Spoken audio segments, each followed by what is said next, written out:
fun and learn. अस्सलामुअलैकुम प्यारे बच्चों, आज हम एक नज़म सीखेंगे।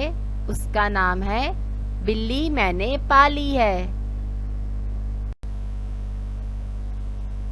बिल्ली मैंने पाली है, बिल्ली मैंने पाली है, सर से दुम तक काली है, सर से दुम तक काली है, आंखें क्या चमकीली हैं, आंखें क्या चमकीली हैं, कैसी नीली नीली हैं, कैसी नीली नीली हैं, बिस्तर पर चढ़ जाती है, बिस्तर पर चढ़ जाती है, साथ मेरे सो जाती है, साथ मेरे सो जाती है, जब मैं इसको पास बुलाऊं, जब मैं उसको पास बुलाऊं, धीरे से कहती है म्याऊं म्याऊं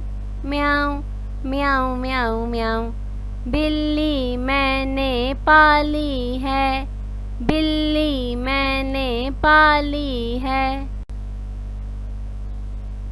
बिल्ली मैंने पाली है, बिल्ली मैंने पाली है, सर से दुम तक काली है, सर से दुम तक काली है, आंखें क्या चमकीली हैं, आंखें क्या चमकीली हैं, कैसी नीली नीली हैं, कैसी नीली नीली हैं, बिस्तर पर चढ़ जाती है, बिस्तर पर चढ़ जाती है, साथ मेरे सो जाती है, साथ मेरे सो जाती है, जब मैं इसको पास बुलाऊं, जब मैं उसको पास बुलाऊं, धीरे से कहती है म्याऊं म्याऊं म्याऊं म्याऊं म्याऊं म्याऊं। बिल्ली मैंने पाली है, बिल्ली मैंने पाली है। Thanks for watching.